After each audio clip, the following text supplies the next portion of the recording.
I mean, it will be about reverse grip. Pretty much everybody you ask who's been practicing, especially HEMA, but also many other martial arts, says that reverse grip is garbage. And I used to say that too. Am I going to change my opinion entirely? We'll see. So I definitely want to correct a few overcorrections, if you will, like a few things where I've pointed out that, okay, this is bad, where I've overstated things, because of course I've got a bias. Like, as somebody who hasn't trained with this formally, of course I'm biased against it, but I'm trying to fight that bias and, be a little bit fairer and see what happens. The way I see it, there are pros and cons, and it's very easy to just look at the cons and be like, doesn't work at all, garbage. Personally, I would not use this over conventional grip 95% of the time, probably. There are definitely certain things that are a lot worse with this, some things that are mixed bag, and then other things that are actually better with this. First off, I'm somewhat limited in how I can thrust from here, right? Because, like, obviously this is kind of crappy, right? As opposed to this, which is great. And I have a lot less reach here, simply because if I hold the sword like this, I can tilt my wrist forward and I can use a handshake grip to have quite a bit of reach. This is my maximum reach. It's not the same. And binding is much easier here. I can disengage very quickly and easily. Okay, this is all great. Not so much here. Like, this is a pretty terrible position for a bind this way, at this reach. We'll see more about that in a moment. So this is really not great, right? And I mean, I can disengage, it's just, it feels a bit more awkward. That might just be a matter of practice, in all fairness. If, let's say, he cuts and I defend against that, now I do have a bind, of course, and this is actually pretty strong. So this I can work with. If he wants to leave the bind, I can fuck it up. If he wants to leave the bind, I can follow. Maybe it doesn't work that well. Leave the bind? Yeah. Okay. I can respond to it better if he leaves the bind and goes over there. If he does it here, I don't think I'm suddenly magically slower when I hold it this way. So I'm not entirely sure what it is. Oh, I know what it is. All I have to do here is pull my hand down and it defends me, right? Because my hand is so high here and he comes over there, I need to pull this in much further over here to be able to catch this, because my arm otherwise is right here. So my arm is quite exposed whenever I'm in this kind of position. So this is really hard to avoid. So that is definitely a drawback here. There are some cases where it's easy to overstate how much of a problem this is. Like, for example, if we show how we can cut every angle in conventional grip plus more, you can, do the false edge cuts from each angle, right? All of this. And then you can show, okay, this is okay, somewhat awkward. This is great. This is great. This is impossible, terrible. However, the same way as you can do a false edge cut like this, you can do this. It's not a cut really. It's more of a thrust, or like a mix of the two, sort of. It could be a tip cut like that. But yeah, I could say that, well, this angle is out if I'm biased against it, or I can say, I just do this instead. It's still a viable attack. It's not the same thing, but I can do it. It's not going to have the same reach. If I aim for your shoulder here, this is my reach like this from that side. That's not happening at all. This is also not happening, but it's not super far away. So I have a bit less. In other words, I would have to lean forward like this. It's still a disadvantage compared to that, don't get me wrong, but it's not impossible, and we got to be a little bit more fair here. That's what I'm trying to say. Which cuts are effective? This is great. This is very strong, powerful biomechanically. So is this. Like this is, everything is aligned properly. I can, rotate my body into it, no problem. This is more awkward in the conventional grip from here because I have to, turn my wrist around like that. That's actually better here. Like this is actually the strongest cut that you have from here. With a conventional grip, anything downward is strong. Here, this is actually the strongest. Again, this is better than this. And this is okay. I would compare this to maybe this. Because this is a little awkward, this is a little awkward, but it's doable. So we throw all angles, boom, boom, boom, boom. Not a big deal, really. And you have different options. For this, you can either do it this way, or you can do it this way. This is more of a displacement, more of an active displacement. So, right, that sort of thing. Same on this. I mean, I wouldn't recommend this. This is weak. Like you can try to again displace, but this is biomechanically not good. This is way stronger, right? However, you can deflect this way. So that's the equivalent to this. No problem, that works. And the one case where I find this is better is guarding your legs, because that can be a bit awkward. Right? Because if he aims at my leg, I can cut into it. This takes typically too long, I find. It's a valid defense, but usually in sparring it takes too long. Same on this side, I can cut into it. Bit awkward, right? I can do this, boom, not fantastic. I can, this is on this side, that's really bad. Like, this is not good. Here, on the other hand, minimal effort. Boom. I can cover all this. If I have a longer blade, I can literally stick it into the ground if I want for extra support. So then, if we look at static block versus deflection, so these are all static blocks, what I just showed. If we look at deflections, so in a conventional grip, it would be if you cut from here, this is a deflectional parry. So I allow it to slide off, and then I counter. I can do the exact same thing here.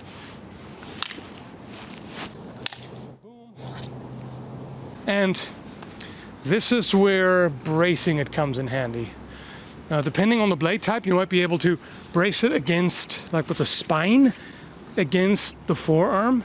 Spine braced against the forearm, this is a static block.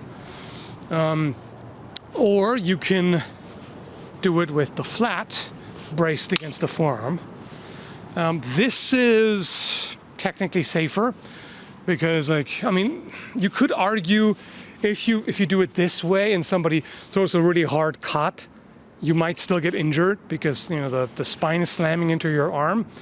Now, the way I look at it is if somebody strikes hard enough that they could break your arm through the spine, you probably don't want to do a static block here because that's too hard. If they hit that hard, you might have to just evade or deflect or something. It's just too much. But otherwise, I think like most of the time, this is it might bruise you maybe, but I don't really think this is a big deal. If you have a gambeson or a bracer or something, some kind of hard plate, yeah, do this all day. It's not going to bother you. The drawback of this, of course, is you're going to hit it on your edge, so you're going to damage your edge. We've talked about that before. The advantage of that is if we have sharp blades, they're going to cut into each other a little bit, and the notches are going to bind. So what I can do now is pull it down, release, and counter. So I could actually use this if I want to. Or again, I can use the flat to either block or deflect. So either I just catch it, boom, or I make it slide off, and now I have the counter here. Again, you cut down. All I got to do basically is turn it and tighten my top fingers, and boom, cut him through the face. This sort of brace defense also shows up in some historical manuscripts, generally with daggers because that's pretty much the only chance you have of stopping a longsword, and it's very difficult to pull off with such a small blade. However, with a large blade, it works quite a bit better. Essentially, you have to reverse what you would normally do with a sword. So normally with a conventional grip, as you cut, you want to tighten the 2 bottom fingers for maximum impact to form a rigid structure. You want to be loose at first to generate speed, and then upon impact, boom, you want to tighten it up so that everything forms a kinetic chain. Here it's the reverse.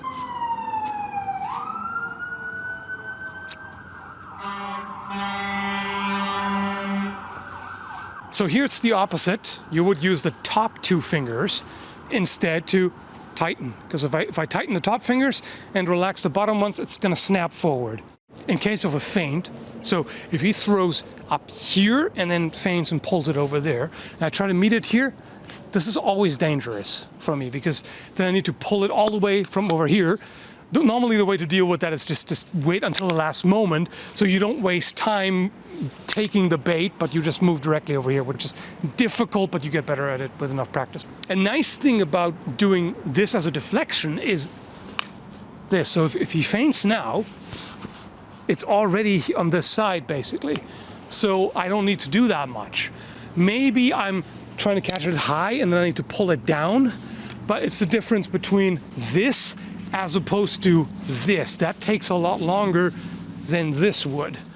And this is actually where that's better, in my opinion, because if I do it this way, this is going to be pretty difficult to respond.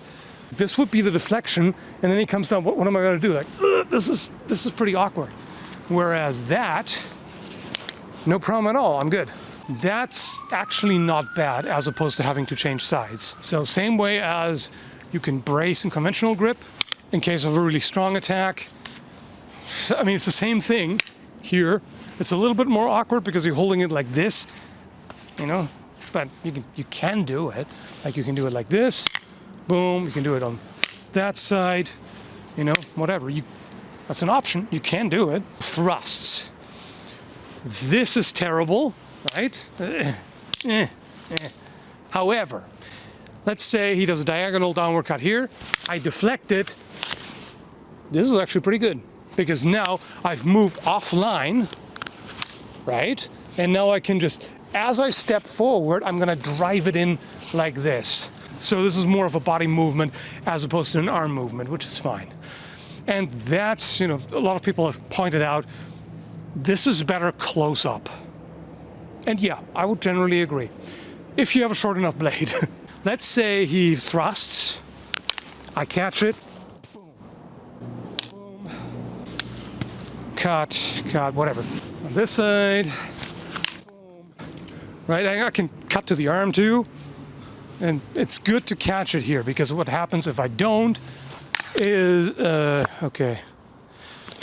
Not that dangerous in my opinion, because slicing cuts are pretty terrible, at least based on my tests. But this, yeah, sure, why not? Or you can still use it like an oversized dagger, sort of. Depends on the shape. Speaking of shape, I picked this one because it has a very small guard. Ideally, if you want to use a sword in reverse grip, you don't want a guard here at all. You just want it on one side, not here, so you can actually brace it properly and it doesn't get in the way. In this case, I can just choke up and get it out of the way, so it's not too bad. But either way, so there are a number of situations where I can try to displace it and then, you know, work with it here.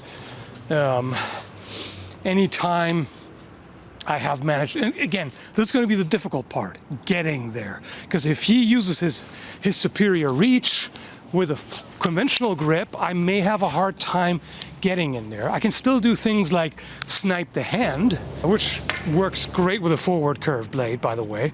I find this actually pretty useful, because now also with this grip shape here, now I can pull on this forward curve pommel here, and it's going to help me snap it forward and, you know, try to get it out of the way and attack. But there is one other problem that I was just thinking about. You are limited in terms of your length for a reverse grip sword, because of the way your muscles and your arm are developed. They're developed to do this sort of thing, not to do this sort of thing. Yeah. So you're limited in terms of the amount of mass in your blade. Even if you've got giant forearms, how much stamina you have to fight like this. After a certain point, someone even with a moderate-sized blade in a conventional grip is just going to win out because you can't match them for reach. I feel like to compensate for the biomechanical disadvantage, most of the time you want to work here on the strong of the blade. So a lot of the time you want to parry here anyway. Now that's true to a large extent for conventional grip too, but you have a bit more leeway on a conventional grip. You can go up to the center of the blade and you're still fine. Here, I feel like that's not really enough. Center of the blade is not enough to really deal with this because he displaces it extremely easily. And all I can do is, if he does this, is push it down. Which, I mean, it's not the worst, because then, with this guard in particular, which is actually quite useful for a reverse grip, if he does this, I can push it down, and now I've got something here, potentially. One of the arguments that I've made back in 2014, where I'm like, okay, if you hold it like this, the guard doesn't protect your hand. Yeah, of course not. This way it does, particularly if you have something like this, or maybe even a basket hilt. That's really more a matter of picking the appropriate design, because now I don't have to worry so much about it. If I catch it here, then yeah, fine, whatever. My hand is okay. So same here, if I catch it there. If anything goes wrong there, I have some leeway. So, and this is another thing that people have suggested, reverse grip plus conventional. And you could dismiss it and just say, yeah, but why would you? You could just do, conventional both, which is true. That's how it was done historically, generally. So yes, would I prefer this? Usually, yeah. I don't find it's a huge disadvantage to do it this way, because this way I can, use this offensively. I can, defend with that, and it's not really an issue. Plus, if I manage to get close enough, now I can use it like a dagger, and for this, of course, the ice pick grip is pretty useful. There's a reason why they use it a lot in historical manuscripts, because this is a very powerful downward thrust, of course. So I don't have a problem with this. Again, also because now you can guard your legs a little bit better. At this point, I would argue this is mostly personal preference. You can maybe make some arguments that this is slightly better, maybe, because again, you have more agility here. You can thrust with it better, things like this. But this is really not terrible. Like, I don't mind that too much. What I don't like at all is using a longsword in reverse grip, because yeah, this is really generally a lot more awkward. You have so many options by doing it this way. It's so agile. You're much more exposed. This way you have less solid options, and it doesn't even have the advantage of once you get up close you're good. No, you're not, because now it's clunky. Now it's too large to be used effectively up close.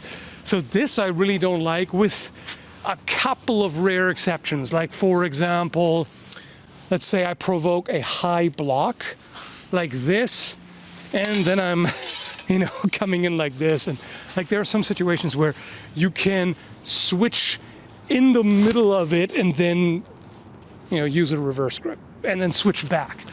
There's one way in which you can absolutely thrust straight forward in reverse grip, which is this. But the problem is you're not really using reverse grip at that point, because you're using this hand, right? So in order to do this effectively, I actually have to mostly let go with the reverse grip. So am I really using reverse grip at this point? Not really. Like, it's this versus this. This is literally just a worse version of that. So like, yes, it works, but It is a great ankle cutter, I will say that. This, yeah.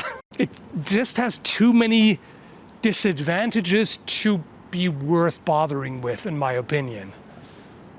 But if you are like a compulsive edgelord, Or a ninja. yes, in a fantasy scenario, and you really, really want to make this work because it's so damn cool, can you? Yeah, I would say so. Would you be at a disadvantage? Most of the time, yes. I feel like it would be a situation where a lot of the time you're at more of a disadvantage, and then when you get to a certain point, now you have the advantage. It's just difficult to get there. It's the same way, same way with a sword against a spear. It's incredibly hard to get past the damn point. Once you do, especially once you grab the spear, then it becomes easy mode.